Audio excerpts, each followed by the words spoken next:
Prime minister Modi ji को जो भी टारगेट करेगा वो अपना पॉलिटिकल ग्राफ नीचे गिरते हुए दिखेगा। वेस्ट बंगाल को जिस तरीके से तृणमूल कांग्रेस ने बर्बाद किया है, बीजेपी ही इसको साफ कर सकती है।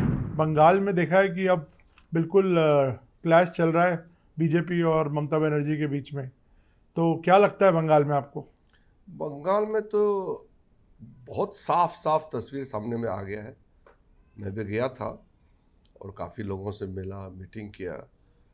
प्राइम मिनिस्टर मोदी जी का लहर जो है, बीजेपी का लहर, वो पूरा ग्राउंड तक पहुंच गया है और लोगों को पता चल गया है कि वेस्ट बंगाल को जिस तरीके से तृणमूल कांग्रेस ने बर्बाद किया है, बीजेपी ही इसको साफ कर सकता है। ये बिल्कुल क्लियर हो गया है।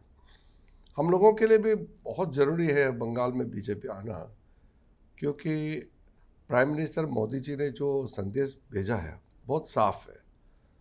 शुरू में वेस्ट बंगाल इंडिया का सबसे आर्थिक दृष्टि से, सोशल, पॉलिटिकल, हर दृष्टि से लीडरशिप को रोल प्ले करता था और नॉर्थ ईस्ट इंडिया भी वेस्ट बंगाल पे ही डिपेंडेंट था और वेस्ट बंगाल के वजह से नॉर्थ ईस्ट को पॉजिटिव इफेक्ट होता था। बंगाली कम्युनिटी का इन्फ्लुएंस, बंगाली कल्चर और इकोनॉमी जो कलकत्ता और वेस्ट बंगाल से जो स्प्रेड होता था, उसका लाभ नॉर्थ ईस्ट को मिलता था। अब आप देखो विडंबना कि पर कैपिटा में वेस्ट बंगाल नॉर्थ ईस्ट से नीचे चले गए, जबकि नॉर्थ ईस्ट वेस्ट बंगाल को फॉलो करता था।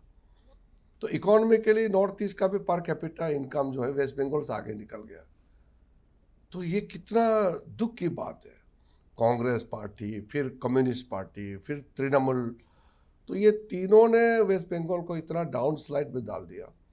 तो प्रधानमंत्री जी का जो मैसेज है कि वेस्ट बंगाल को फिर से एक इकोनॉमिक इंजन बनाना और पूरा ईस्टर्न इंडिया और नॉर्थ ईस्ट के लिए बहुत बड़ा फ़र्क पड़ेगा वेस्ट बंगाल से। और दूसरा, कलकत्ता जो है एक सिटी ऑफ जॉय, तो सिटी ऑफ जॉय को प्राइम मिनिस्टर फिर सिटी ऑफ जॉय के साथ साथ सिटी ऑफ फ्यूचर, ये जो कलकत्ता को और वेस्ट बंगाल को प्राइम मिनिस्टर जो होप दे के लोगों को विश्वास जीत रहा है, वो ज़मीन तो पहुंच गया है।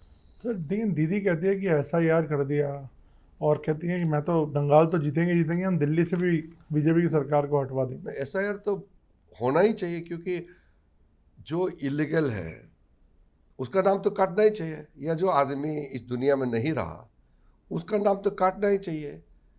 और जो अवैध है, जो इंडियन सिटीजन नहीं है, उसका नाम तो काटना ही चाहिए। इसमें क्यों विरोध करते हैं, मुझे समझ में नहीं आया। SIR तो हमेशा से करते आए हैं। सर PM पे भी वो निशाना साध दिया उन्होंने, भी एक झालमुरी खाई, उस पर भी उन्होंने कहा कि ये स्टेज मैनेज था पूरा। प्राइम मिनिस्टर मोदी जी को जो भी टारगेट करेगा वो अपना पॉलिटिकल ग्राफ नीचे गिरते हुए दिखेगा, क्योंकि लोग पसंद नहीं करते। मोदी जी को जो भी टारगेट करेगा, गाली देगा, उसको लोग पसंद नहीं करते हैं।